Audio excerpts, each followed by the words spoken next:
Ça vous fait son Ok. Oui, pardon. Messieurs, alors ça fait combien, une demi-heure qu'on parle de Naruto. Oui, c'est vrai. Voilà, faut savoir.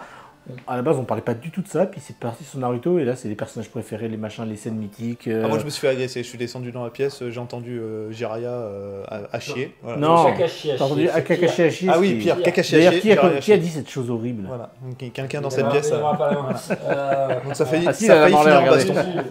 Il y a eu bagarre, on vous le dit. Ok, donc ça fait 3 jours. Les 3 jours du Beat Summit, hein, le salon des jeux indépendants au Japon, qui a lieu une fois par an. Tout ça, c'est la deuxième fois qu'on vient là, que vous venez, que vous m'invitez gentiment à participer. Qu'est-ce que vous en avez pensé, Louis? Bon, déjà une expérience folle, déjà voyager au Japon, c'est déjà quelque chose de beau. Le faire 2 fois en 2 ans, c'est une opportunité de fou. Il faut s'en rendre compte quand même, il faut prendre le temps de se poser 5 minutes et vraiment de réaliser que ça n'arrive pas à tout le monde et qu'il faut en profiter. Il faut aussi bien faire son travail, parce que sinon on n'est pas là. Et l'ensemble de l'événement était vraiment cool. Et puis dans le secteur du jeu vidéo, ce qui n'est pas plus donné à tout le monde. Hein. Aussi.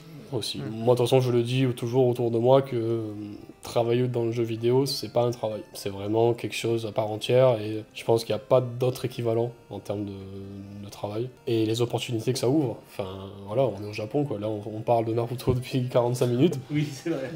Au Japon, à Kyoto, et on a la possibilité en plus d'être en vacances après, donc de partager des moments dans un cadre qui est tellement peu commun que ça... Humainement, je pense que ça se passe bien. Hein. Là, tout le monde discute. Ah bah bien sûr, ouais, non, c'est clair, On s'envoie chier. Ouais. Ouais, juste tu parles plus de Jiraiya. Non, mais Je parlais de Kakashi. la discussion sur les deux sensei est close. De toute façon, j'ai mon point de vue là-dessus, donc je suis pas ouvert à ce débat-là. Jiraiya n'aime pas les sensei. Très bien. Et vous, du coup, le Beat Summit. Le Beat Summit. Parlez-nous du Beat Summit. Écoute, le Beat Summit, ça s'est très très bien passé. C'est un très très bon événement de jeux indépendants à Kyoto. C'est la deuxième fois qu'on le fait, donc effectivement, on pourrait toujours se dire, on va épuiser un peu le truc de venir chaque année. Et finalement, c'était mieux, je pense, cette année que l'année dernière. C'est en pense aussi. Très forte progression. Alors surtout pour ceux qui traduisent tout ce qu'il y a à dire, ils sont là. Il y a pas mal de taf, donc ça c'est bien. Ça prouve qu'on a eu beaucoup de rendez-vous, qu'il y avait beaucoup d'échanges et que on a rencontré en plus un panel d'entreprises vraiment différentes, que ça soit du publisher, japonais, étranger, des jeux vidéo. On a eu aussi des gens sur stand, puisque Stéphane, tu te baladais sur les stands, donc toi tu m'as donné plein de cartes, il paraît. Oui, j'ai récupéré des cartes ou des flyers, voilà. De toute façon, Quand on dit des cartes, on parle de cartes de visite, on parle pas de cartes Pokémon. Non, ça c'est le genre du travail. Pas le genre de la maison. Tout ça, mais non. T'as testé plein de jeux. En termes de contact humain, ce qui est intéressant en plus dans Beat Summit, c'est que c'est du jeu indépendant. Et du coup, on a des développeurs qui veulent en vivre, qui sont dans des situations qui sont pas forcément aisées pour tous, et ça ouvre un dialogue qui est super intéressant. On a des passionnés, c'est pas n'importe qui fait du jeu vidéo, c'est pas quelqu'un qui veut faire de l'argent, c'est quelqu'un qui veut vivre de sa passion, et on comprend. Et avoir une interaction avec ces gens-là, même si je parle pas très bien anglais, je parle pas très bien, je parle pas japonais en fait, je parle pas. Surtout pas. Il y a une communication qui se fait quand même, et c'est ça que j'ai aimé dans cet événement.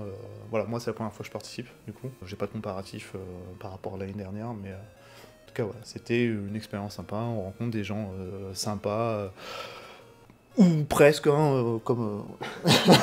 Sympa pour les collègues. Merci, ça va.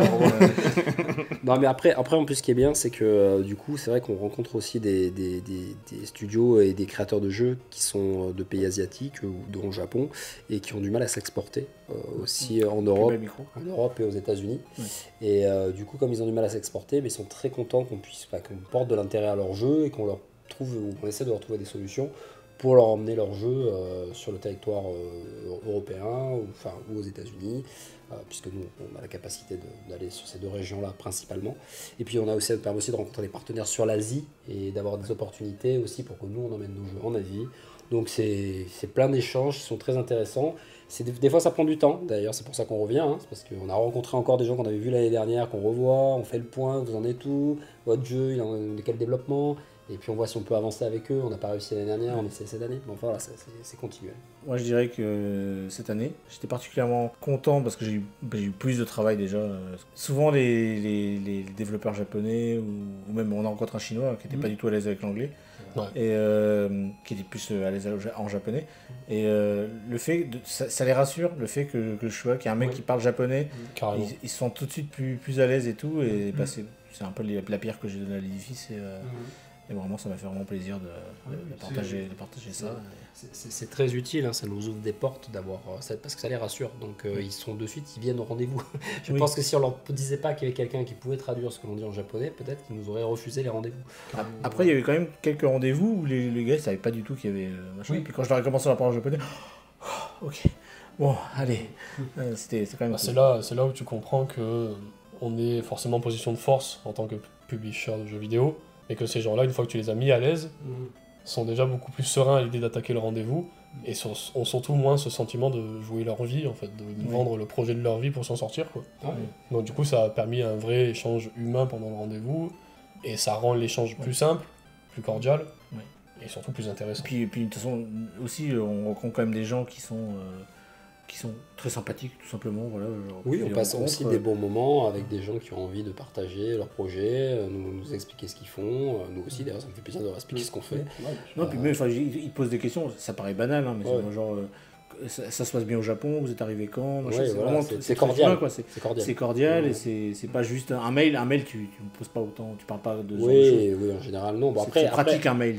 Après, on va pas dire que tous les rendez-vous étaient. Non. Des fois, il y a des choses plus courtes, des fois, il y a moins de choses à se raconter, on a besoin de s'envoyer plus d'informations, donc des fois, ça peut être plus court ou plus long. Et Surtout aussi- que c'est des petits formats, c'est une demi-heure par rendez-vous. Donc, ça, c'est vraiment, les rendez-vous s'enchaînent. Donc, Et aussi, oui, humainement parlant, tous les gens ne sont pas aussi agréables, évidemment. Mais bon, dans l'ensemble, ça va. Dans l'ensemble, ça va. Ouais. Franchement, dans l'ensemble, ça va. Et c'est vrai que c'est toujours agréable de voir que les gens, parce qu'on ne prend pas des rendez-vous dans tous les sens, on choisit quand même, on a des rendez-vous, on nous propose des rendez-vous, on les valide ou pas, et on va aussi chercher des rendez-vous. Donc quand on va chercher des jeux qui nous intéressent, ou des partenaires, publishers ou autres, avec qui on a envie de travailler, tu vois qu'ils sont déjà contents qu'on les ait contactés, et vice versa, et ça permet de faire des échanges vraiment intéressants. Quand à la fin d'un rendez-vous, tu as le gars, il est soulagé parce qu'il dit c'est génial, merci, vous êtes vraiment intéressé par mon jeu, ça fait plaisir aussi Je vais pour vous nous. envoyer des infos par mail, on va voilà. continuer à discuter. Ça, c'est vraiment bien. Ça, c'est vraiment bien. Non, mais je comprends, c'était assez agréable de voir justement ce décoincement des gens, le contact humain crée vraiment quelque chose de différent. Et puis même, ne serait-ce que là, on a eu des rendez-vous et tout, mais on a aussi fait des rencontres sur les stands directement. Ouais. On a rencontré des gens à qui on pensait pas parler. Tout de suite, ils étaient intéressés, ils voulaient discuter. Voilà, on s'est échangé les cartes, on a discuté un petit peu. Et on a testé des jeux aussi, vite fait. Hein, donc, Oui, Donc, du coup, moi, toi, un oui, peu t'as plus, hein, bien mais... testé les jeux. Oui, et pas tant que ça en fait, hein, finalement. Comme tu dis, hein, un jeu, le problème c'est que tu veux le tester, mais on t'annonce en général une demi-heure. Oui. C'est rare, un quart d'heure en fait. Finalement, les jeux, des démos maintenant montent beaucoup. On n'est plus sur des démos de gameplay. Parce qu'en même temps, c'est pas déconnant parce qu'il faut montrer un peu plus le lore, le scénario, une phase de tuto, du gameplay. Et du coup, ils essaient d'en montrer le plus possible. Mais forcément, dans un événement comme ça, on a loupé plein de choses. Pour le coup, j'ai envie de te dire que t'es un peu obligé maintenant de faire ça. Oui, non mais. Parce que y a tellement de jeux qu'il faut se démarquer, il faut montrer que ça se démarque sur le long terme en fait. Et du coup, ça force les gens à proposer beaucoup plus de trucs dans leur démo et par conséquent beaucoup plus d'éléments dans le jeu fini. Mais moi personnellement, je me voyais pas arrêter la démo en plein milieu. Non, c'est Parce que compliqué. je me dis, si je veux comprendre vraiment si le jeu est bien, il faut que j'aille au bout. Faut pas juste que je m'arrête à 5 minutes de jeu. Quoi. Après, c'est la différence, c'est que nous, on est publisher, donc forcément, on a besoin pour prendre un jeu en tant que publisher, l'éditer et l'exploiter, de savoir ce qu'on a entre les mains. Des fois, une démo suffit pas. Donc déjà, tu as un autre regard. Un joueur, quelqu'un qui va venir juste tester et qui va passer, 5-10 minutes, des fois plus, ça dépend, va arriver au bout de la démo et se dire oh mince, si le jeu lui a plu, il va avoir l'envie de continuer, d'attendre le jeu, il va prendre un flyer, il va attendre. Nous derrière, c'est pas la même démarche. Nous derrière, on va peut-être être intéressé par la démo, mais on va quand même voir ce qu'il y a derrière. Parce On est obligé de voir plus. T'es obligé. Tu peux pas te lancer comme ça à l'aveuglette.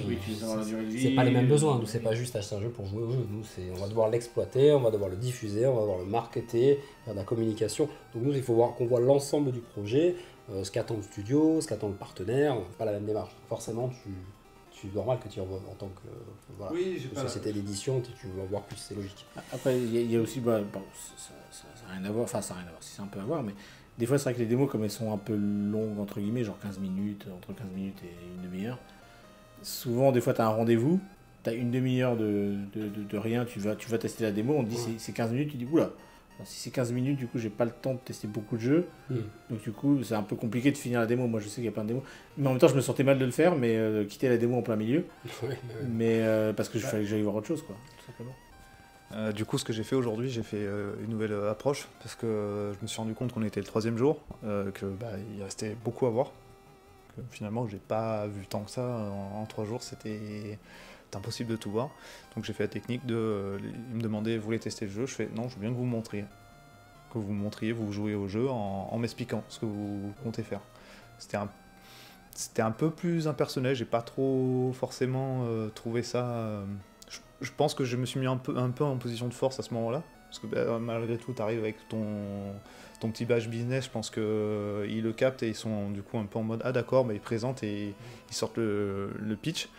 Malgré tout, là on était sur l'après-midi, je me dis voilà, le jeu m'intéresse, mais il faut que je vais essayer d'en voir le plus possible avant la fin, quoi. Et c'est vrai que voilà, c'était une méthode, c'est efficace. Pour le coup, il m'a montré le gameplay, il m'explique ce qu'il a prévu pour le jeu. Mais voilà, c'est vrai qu'au début, j'aimais bien prendre le temps de jouer à un jeu, poser des questions, qui avait fait les musiques. Moi, j'aime bien me renseigner sur c'est normal, le nombre de l'équipe, combien il y a d'artistes qui bossent sur le graphisme, de développeurs, est-ce qu'il y a un scénariste, tout ça, j'adore. Mais au bout d'un moment, des fois, tu passes 1 heure sur un jeu, en fait. Parce que faut se rendre compte, vous l'avez sûrement vu dans les images, mais il y a beaucoup de jeux quand même.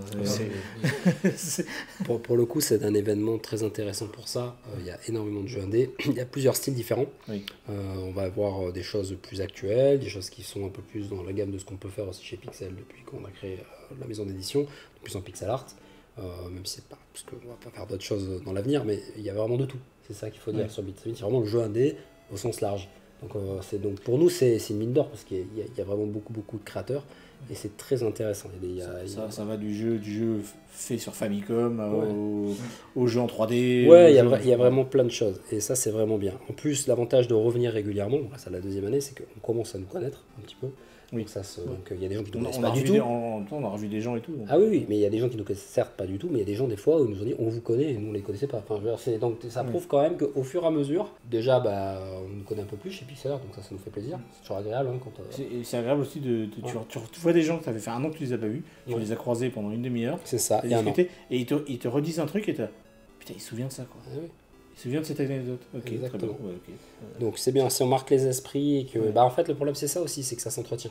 Donc il faut qu'au fur et à mesure, on continue à aller sur les événements, on se déplace chez Pixel Art, on a commencé ça finalement fin 2023, donc c'est de repartir sur de l'événementiel. Alors il y a de l'événementiel, on va dire, de stand, qu'on commence à faire un peu, vous nous reverrez peut-être en fin d'année ou l'année prochaine sur des événements physiques, où là c'est du stand de produits, on va dire, donc il y a la possibilité de trouver nos produits en stand. Et vous étiez présent à la Pixel Day? On a été présent à la Pixel Day en Belgique, on a fait la Castle Geek, on a fait un coucou aussi, parce que je sais qu'ils le feront pas cette année, donc peut-être l'année prochaine. Donc, ces événements-là, on essaiera d'en faire. Après, on peut pas en faire 3 tonnes dans l'année, parce que c'est pas notre activité principale d'aller sur les stands, mais il y a cette activité-là, et ensuite en plus il y a les stands, il y a tous les événements comme le Bitstamith qui sont plus professionnels, donc là où on fait vraiment plus de business, on cherche des projets, on cherche des partenaires, on cherche des financements, enfin c'est tout un truc, donc et là par exemple on sera à la Gamescom Cologne, donc les dates c'est la semaine du 25 août. Voilà, donc on sera le week-end sur la fin de la Gamescom. Et donc ça, c'est des événements aussi business. Donc là, on va avoir une délégation française du sud de la France. Enfin bon, c'est un autre type d'événement, mais plus proche ça se rassemble plus au Bitstamith. Mais juste pour ajouter un dernier truc, en effet, tu parlais de la Gamescom. C'était une question qu'on me posait souvent, c'est alors que je ne dis pas forcément que j'étais pixel art, après voilà, j'ai le t-shirt, j'ai marqué le truc, mais voilà, les gens me demandaient, mais on se reverra à la Gamescom? C'était vraiment tu sentais qu'il y avait une accroche, ça c'était quelque chose qui était vraiment cool, c'était le mec avait envie de nous revoir, quoi. Donc non, c'est vraiment, comme tu disais, on a une chance de bosser dans un milieu où c'est une passion avant tout d'être un travail, et pour eux aussi, et c'est un plaisir d'avoir un contact humain dans ce milieu-là, parce je pense qu'on a besoin on a besoin de ça. C'est pas un milieu qui est facile. Oui, je pense aussi que pour vous, moi c'est comme ça que je l'ai ressenti, c'est aussi, comme du coup tu dis, c'est une passion. Le fait de publier un jeu, par exemple, de publier un jeu, c'est à la fois un plaisir, mais forcément c'est du travail, donc c'est des enjeux financiers, c'est plein de choses comme ça. Mais c'est aussi un plaisir de se dire, tiens, ce jeu il va être accessible pour des personnes, il va être, les gens vont pouvoir y jouer, vont pouvoir découvrir le jeu. C'est quand même aussi une satisfaction, je pense. Ouais, oui, immense. c'est une satisfaction à plein de niveaux. Hein. C'est une satisfaction de pouvoir emmener le jeu ailleurs, une satisfaction aussi de pouvoir faire rayonner une création de créateur, rajouter à notre catalogue pixel art de tel ou tel type de jeu qu'on n'avait pas aujourd'hui, qu'on est heureux d'avoir chez nous aussi, avec notre label, ce qui prouve qu'on a réussi à amener ça chez nous en Europe et ailleurs. Et c'est toujours agréable quand on a des nouveaux projets qui rentrent chez nous. On est évidemment, il y a l'aspect financier où il faut payer les équipes, il faut payer les gens. Non, faut payer il y a toujours un aspect financier. C'est que la passion, d'accord, pardon. On t'a pas dit. C'est de la passion. Hein. Non, mais... On est payé en passion en fait. Et en reconnaissance. On est payé en point Nintendo. Voilà, je l'ai payé en carte Nintendo. Non, mais c'est bien évidemment que c'est un entrepreneuriat. Et donc il y a toujours du business derrière. Les studios, ils veulent aussi que leur jeu marche et ils veulent aussi gagner de l'argent. Voilà. Sinon, ça reste dans bisounours non plus. Sinon, ça reste dans leur garage, quoi. Et dans ces cas-là, mais je pense que plus que par rapport à d'autres filières, voilà, si tu vends des tuyaux d'évacuation, je pense pas que tu as le même rapport. Si t'es fan de tuyaux d'évacuation, c'est ton problème. Voilà, si vrai. t'es heureux, qu'ils soient gris, vert, de telle forme, tu le vends, t'es content, voilà, c'est ta passion. T'es content que les gens n'aient pas de soucis dans leur maison. Enfin, oui, d'accord. Moi, je sais pas, mais j'arrive pas à imaginer une passion identique quand même. C'est quand même un milieu un peu particulier. Mais tu vas te recevoir des courriers, toi, sur internet. Moi, je suis plombier. non, mais moi, je collectionne les voilà, il n'y a pas que Marion dans la vie. Non, mais c'est un travail d'artisanat qui apporte peut-être quelque chose à... Oui, bien sûr. Mais faut demande. Bon, Parce qu'on s'égare du sujet. Ouais, un peu. Ok, si je devais finir, un jeu qui vous a marqué peut-être dans l'événement. Dans l'événement, un jeu où vous vous êtes dit, ce jeu-là, il a vraiment pas forcément un jeu que vous avez publié ou quoi, n'importe. Ouais, parce que là, ou est-ce que t'as pas le droit d'en parler Je sais pas. Mais oui, on peut citer des jeux. Après, on ne dira pas si on dira pas si on a rencontré des gens, si c'est en négociation, pas en négociation, etc. Parce que des fois, il peut y avoir des jeux aussi qu'on aimerait bien, enfin que vous aimeriez bien rencontrer, qu'on n'a pas forcément rencontré. Il peut y avoir plein de choses comme ça. Ouais. Sans donner trop de détails. Oui, complètement. Je suis en train de me remettre mon cerveau en place. Oui, moi j'ai un jeu qui me plaît beaucoup. C'est un RPG. Voilà. Je sais pas si je peux vous en dire plus. Ah non, ok, c'est un RPG. Ouais, c'est un RPG. Moi, il y a un RPG que j'aime bien, que je verrais bien tourner sur Switch. Je pense que donner de détails, mais voilà. Mais c'est très très cool. En vrai, je sais de quel jeu tu vois parles. lequel je parle. Moi, je pense qu'il est très sympathique. L'équipe est très sympathique, donc bon. Est-ce que vous voulez rajouter quelque chose sur le Beat Summit, sur l'année prochaine, sur je sais pas, est-ce qu'on se reverra? Écoute, j'espère que tout ce qu'on a fait ce week-end va continuer à aboutir à des résultats. C'est ça qui est important chez nous, c'est que ça aboutisse à des résultats. Bien évidemment, si ça aboutit à des résultats, qu'on a des échanges qui se font, que les rencontres qu'on a fait demandent aussi à ce qu'on se redéplace ici, on reviendra. Alors est-ce qu'on reviendra pour le Beat Summit de l'année prochaine? Je ne sais pas. Est-ce qu'on reviendra tout court? C'est possible, parce qu'il y a plein de choses qui se font avec des partenaires, dont des partenaires qu'on a ensemble en commun et autres. Tout est possible. En tout cas, si on devait revenir pour le Beat Summit l'année prochaine, parce qu'il y a un intérêt de revenir, et qu'on est satisfait de ce qu'on a fait cette année, on le refera. Enfin, je veux dire, c'est quand même un événement qui est productif. Il y a des bons créateurs qui viennent tous les ans. Il y a des bons partenaires qui se déplacent. Je veux dire, on n'y va pas pour se tourner les pouces, c'est très intéressant. Mais c'est pas pour du vent, c'est pas pour des vacances. Voilà, après il faut faire un suivi, il faut marquer le but, comme on dit. Il faut aller au bout, quoi. C'est ça. Donc on est peut-être amené à se revoir, on verra bien. Exactement. Ne jamais dire jamais. On se reverra, je pense, de toute façon. Ça s'est bien passé, donc c'est certain. À chaque fois qu'on s'est vu, ça s'est toujours bien passé. C'est certain. Je m'entraîne à dire... Attention avec ce geste. Oula. On se calme.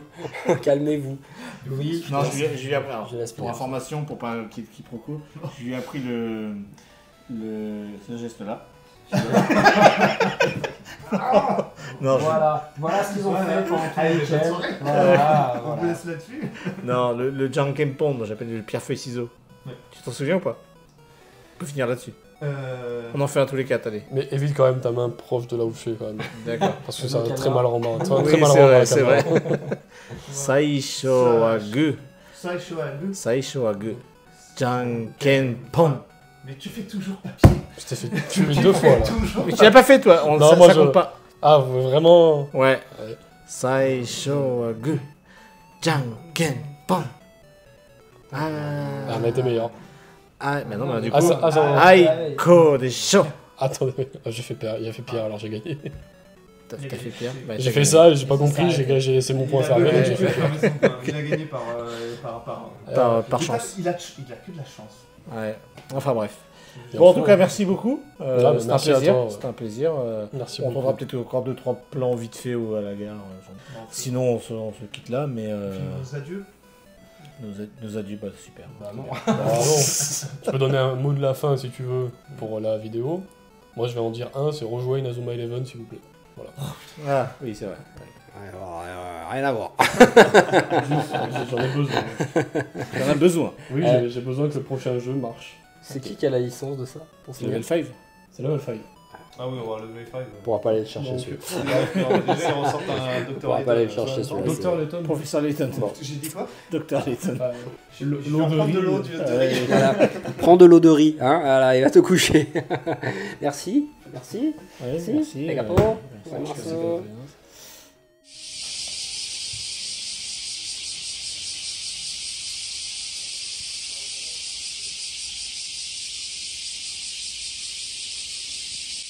Donc voilà, ça y est, on est sur le départ. On va aller jusqu'à la gare de Kyoto pour prendre le Shinkansen jusqu'à Tokyo. Je vais vous montrer quand même l'endroit où on a vécu pendant ces 4 jours. Donc je vais vous montrer ça vite fait.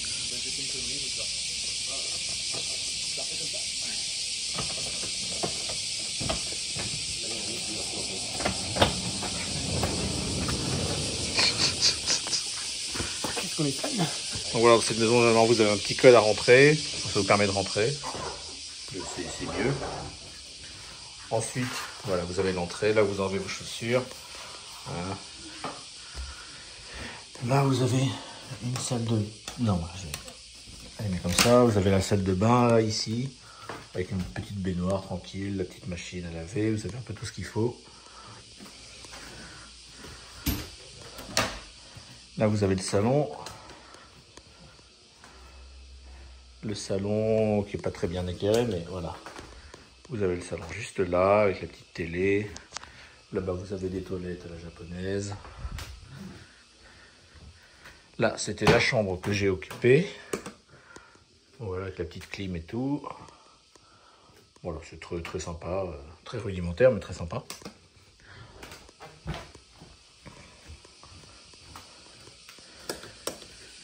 Et sinon, vous avez en haut, bon, le petit extincteur normal. On arrive à l'étage. Nous avons encore des toilettes. Et ici, vous avez les petites chambres tatami.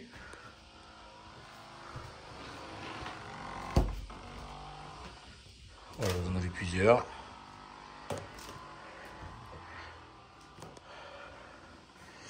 Voilà, voilà, bon, bref, c'est avec des lits.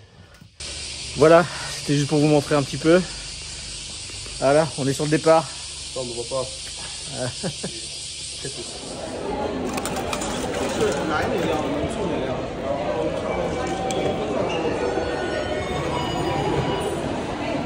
Bon, on est au train, on a passé les tickets. Le train est annulé. Alors, il n'y aura sûr pas de train jusqu'à ce soir. Ah, c'est pas drôle, hein. C'est pour ça que j'ai laissé du contenu vidéo. Ah, c'est pas drôle, ouais. Ouais. Donc, soit on va se faire rembourser les tickets. Et on... Bah, c'est ce qu'on va faire déjà. Et ensuite, il faut trouver une autre route. Voilà, on va aller voir les guichets et demander. C'est peut-être pour ça qu'il y avait beaucoup de guichets. Possiblement, mais... En fait, il y a un problème entre Nagoya et Tokyo. Voilà. J'ai pas plus de détails, ils n'en ont pas non plus. J'en sais rien, il faut aller voir le guichet. C'est chouette. Mon petit update. On est obligé de rendre nos tickets pour se faire rembourser et de chercher une autre façon d'aller jusqu'à Tokyo. Ce qui n'est pas simple à pied. D'accord. Donc je sais pas si on m'entend bien, mais je sais parler fort. Ça passe le stop? Le stop? Non, absolument pas. En petit update, on a réussi à trouver une solution de secours. Au lieu de faire un voyage de 2 heures et quelques, on va faire un voyage de 5h50. C'est bien, on va pouvoir travailler dans le train. Si on peut s'asseoir déjà. Parce qu'on avait des places réservées, là on a pas de places réservées. Et un changement, alors qu'on n'était pas censé avoir de changement. On arrive à 15h50 je crois, comme ça. Super.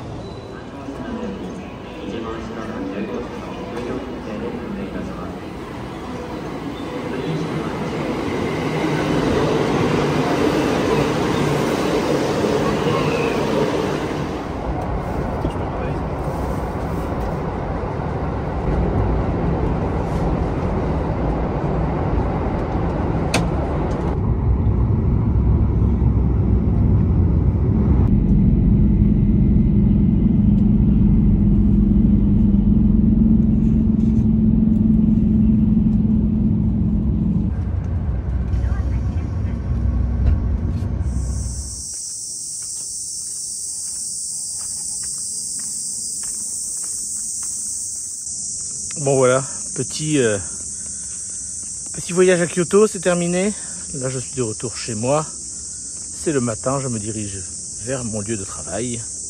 Voilà, j'espère que la vidéo vous a plu. Si c'est le cas, n'hésitez pas à laisser un pouce bleu, à vous abonner à la chaîne, à laisser un commentaire, à activer la cloche, tout ça vous connaissez. Et puis on se retrouve bientôt pour une nouvelle vidéo. À bientôt!